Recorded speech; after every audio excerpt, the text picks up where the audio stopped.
Hey, friends. Hey, family. Nettie here. Welcome back to Transcendent Love. And if you are new, welcome. If you're returning, I appreciate you. I love you and appreciate all the support. Also, if you haven't subscribed and you keep coming back to check it out, what you waiting on? Go on and subscribe. Otherwise, just keep coming back. Eventually, you'll get to it. um, so how your day been? Hopefully your day's been great. How your week been? I'm recording on a Friday, and my week has been quite great. Such delight and surprise has taken place in this week, and ah, just super excited about life and happy and growing and healthy and loving and all the wonderful magnificence that life has to offer. Super, super grateful. I hope that you can feel and see all of those measures of abundance in your life and for yourself as well. And that is part of this message. Always a part of it because it always comes first, but all the specificity kind of segues into what Spirit has been telling me or talking to me about for the collective.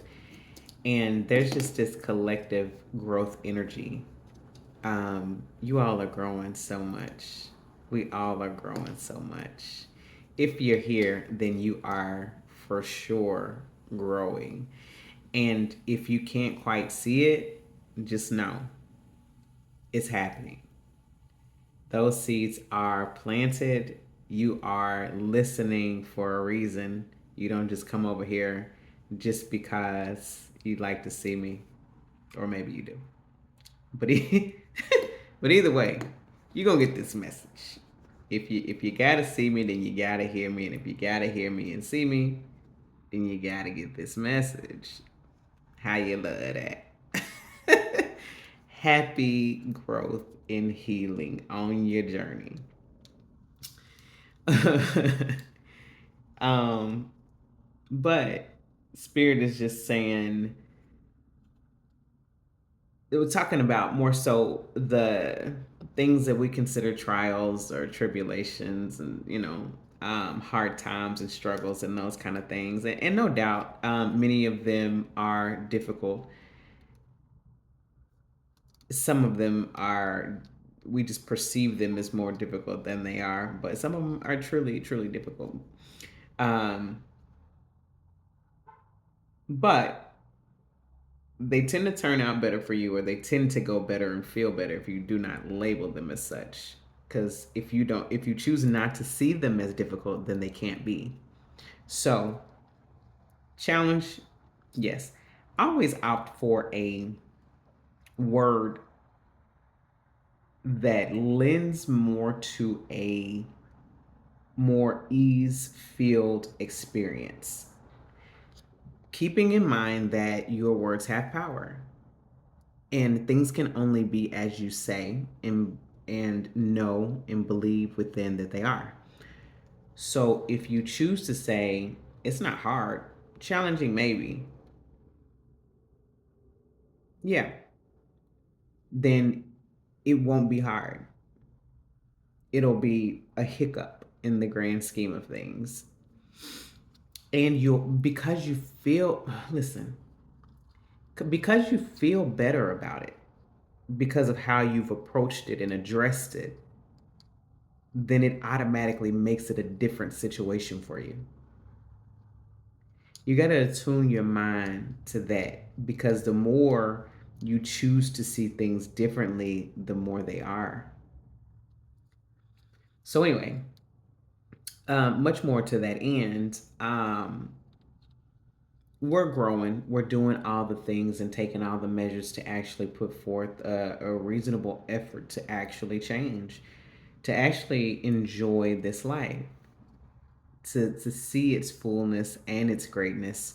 We're doing the work. We're putting in them reps, getting all the reps in.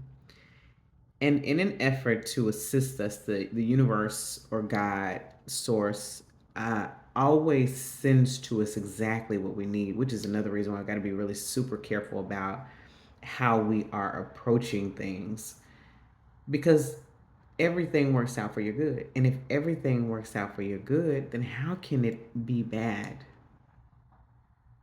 How can it be bad? It can't. It simply cannot be bad. Challenging, yes. Maybe a little sucky, for sure. Bad, absolutely not, because it helps you. If it helps you, it cannot be bad. It just is. It is a part of the isness of life. So, you ever deal with difficult situations or things that maybe you um, find difficult normally? You're presented with those things as a, I don't like to say a test, but for the sake of the conversation, we'll say a test, because there's, humanly, we understand that there's, we more easily understand that, what a test is, more so. So, in your life's lessons, you will require tests to assure that you have grown. So, all the work you're doing in private, you at home by yourself, or you just in your own little bubble and in your space and your time, and you killing it, you knocking it out, super, super growth spurts all over the place while you by yourself. and then, and then the test. It must come. It shall come. Every time. Source presents you with the opportunity to see how you've grown, to put your work into action so you can show your work. Y'all ever had them teachers at school? I used to, man, one of my favorite teachers was my high school math teacher, Miss Walker. I'll never forget Miss Walker. She was really something. She knew her stuff, but she was really something. But she was gonna make you show your work. She wasn't about that playing with you. She wasn't gonna play no games. Show your work. You don't show your work, you got it wrong. Which makes perfect sense. It is a whole life lesson when you really think about it, because all of life is gonna make you show your work every single day. You're gonna go into this world and you're gonna face things, and all of those things gonna say, show your work. And the work is shown by how you respond or react to a thing. You really want to make sure that you're able to respond more so than react. Reacting generally indicates that this is a little bit more work to do right there. And nothing wrong with that, when you're there. But we are working toward getting to the side of responses. I can respond to it, the necessary response. But if I react to it, that's not gonna always go so well. Anyway, and some might say semantics with the differences between the words, but there are differences. There, you ever responded to something versus reacted? You can feel the difference in your temperament. you ever you ever reacted to something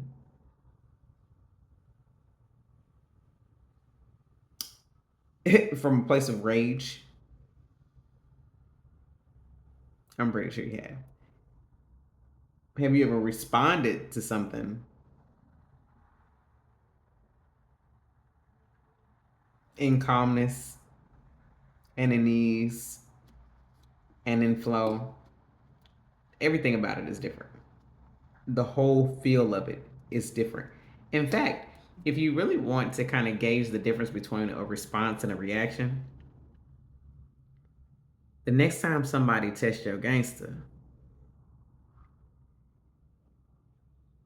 have pay attention to that feeling you get right up in your chest, just right up in here. Pay attention to it. It'll tell you everything you need to know. The feelings are data. Do you feel like popping off? Do you feel like going off the deep end, flying off the handle, whatever else you going ham, whatever you want to call it? You feel like that, right?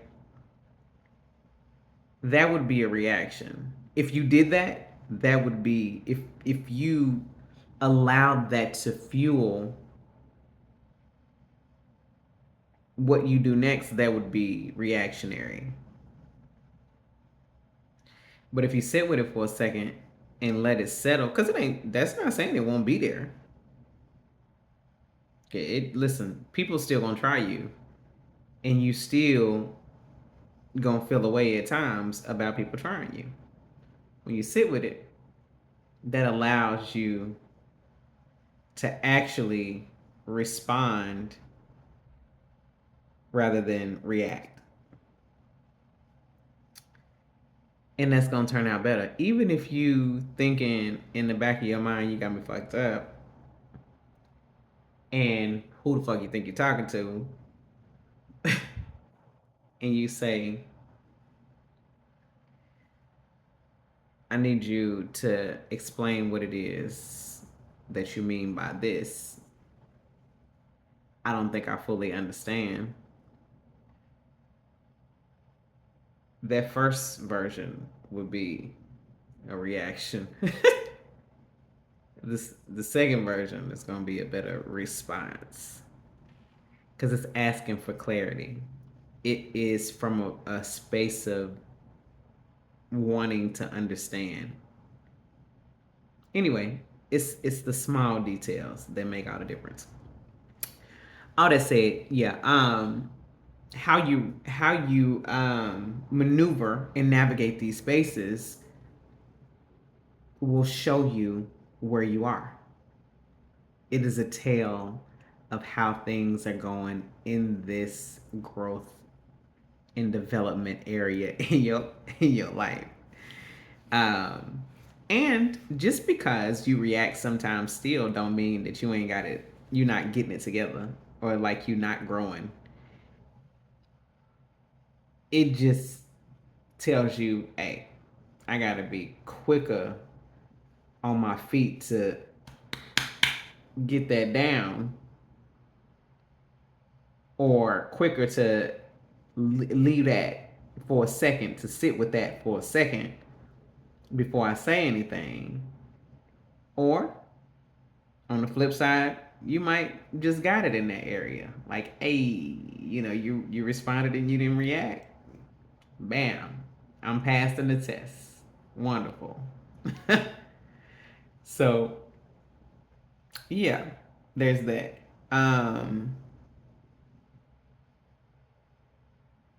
But yeah, just make sure you are taking note of and keeping track of one of the best things that you can ever do. And I feel like it is so highly underrated is journaling. Y'all will hear me talk about it so much because there isn't a greater marker for growth than a journal. It serves as so many therapeutic things for you. You're able to get all your thoughts out so that you can think clearly and make space and room for more thoughts. You're able to get out creative ideas and you can always come back to them. And who knows? If you decide later that you want to write a book, a journal would for sure make it easier, especially if you anything like me, honey. I'll write everything down. And there is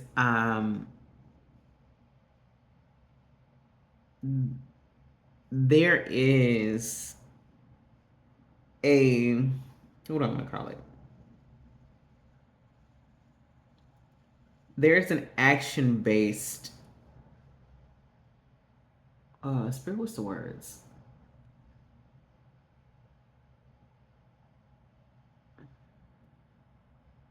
There's action based connection that's made with your brain by writing. Like the physical act of writing. Um Humans are,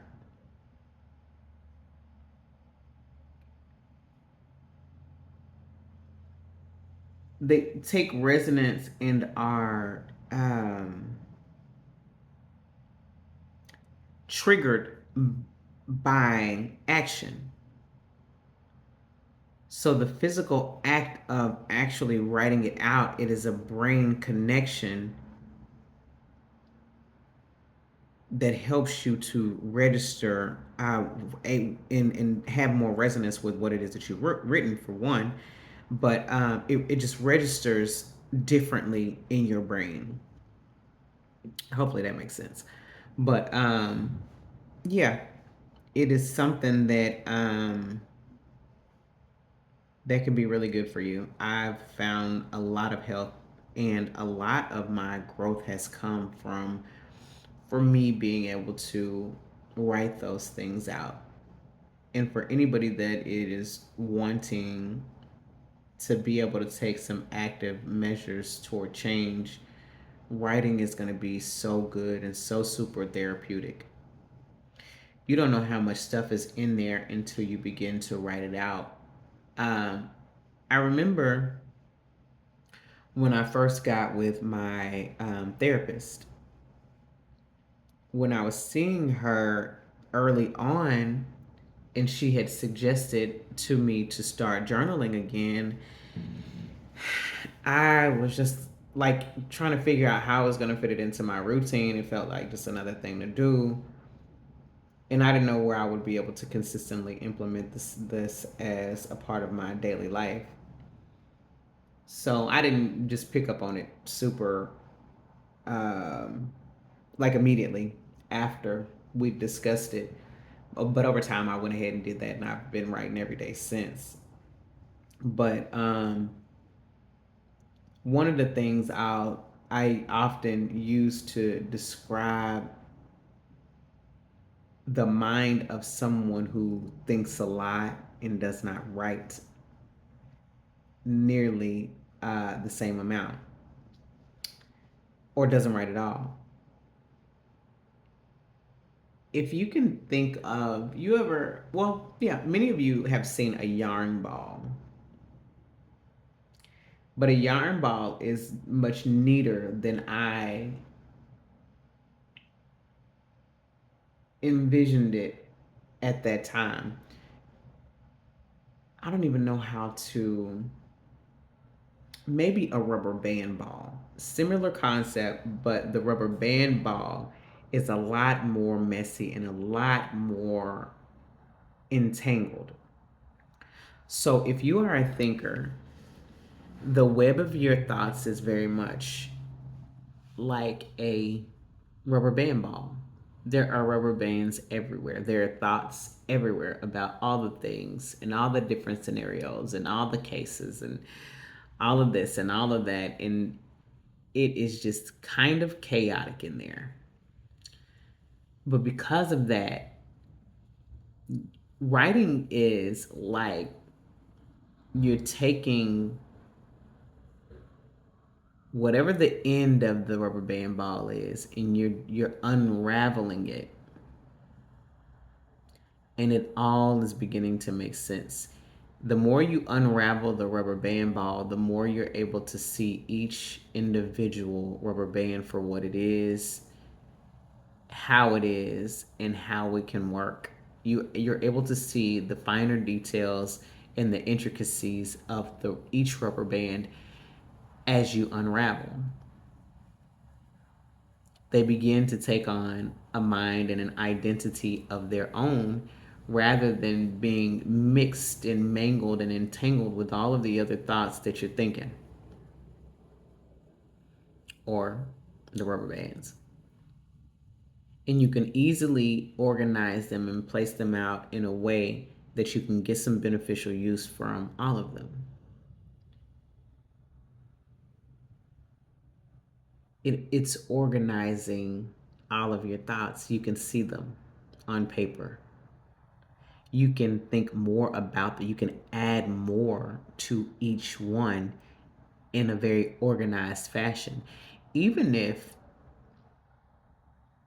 you don't write in such a way that you write about each individual rubber band or each individual thought, the rubber band just being symbolic of the thought, you don't, even if you never wrote succinctly in order about that one thought, you're able to write it out and you can go back and revisit it and put the pieces where they need to be. Or the time we live in, if you really wanted to write a book, you could scan it in some computer model program, can put it all together for you, all the like pieces. But if you wanted to be old fashioned about it, you can. Crazy that that's considered old fashioned at this point. You could just go through there and read what you've written and get an even more organized lineup for the things that you're trying to articulate in this piece of work, whether it be a book or a poem or whatever that you're trying to do. But yeah, it just gets those things out of there, and your mind will be so free. I hear this song. I'm getting this song. Free your mind and the rest will follow. I can't at the moment. I can hear the song. Free your mind and the rest will follow. I don't know at the moment who sings that, but I imagine that if you listen, you probably know. um, yeah, but that's the snippet of that song that Spirit gave me to go with this, because it definitely frees your mind. And the more you free your mind, the rest of you can follow. The more space you have in your mind for other things. So imagine if you're doing it every day and you're just getting all of those different thoughts, because we think a lot of thoughts in a day. The average person thinks a lot of thoughts in a day. Imagine how much more for someone who isn't like heavy, avid thinker, complex, and just thinking about all the things, because the average person is not like that. The average person thinks a lot, but not as much as your thinker, aka over processor. That's another topic for another time, though. But in the meantime, you can get all them overly thought of thoughts up out of there and free up some space for yourself by writing. Where did we? Spirit, where did we start at? I don't even remember where we started. But whatever it was led us here. So my trust in knowing is that all of the message is significant and cohesive to the other portion of it. And I'm actually very grateful that I don't recall the start of it. So I'd like to take that as a sign that Spirit is doing what Spirit is doing, and that the human part of me has no real influence on it. I guess I'm weird like that. Which is fine. But anyway, yeah. Get you some writing in. That's the part that I remember.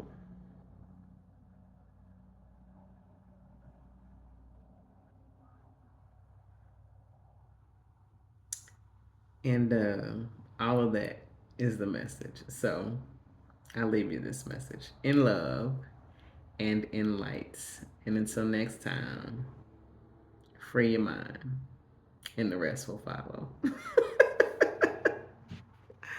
Love and light.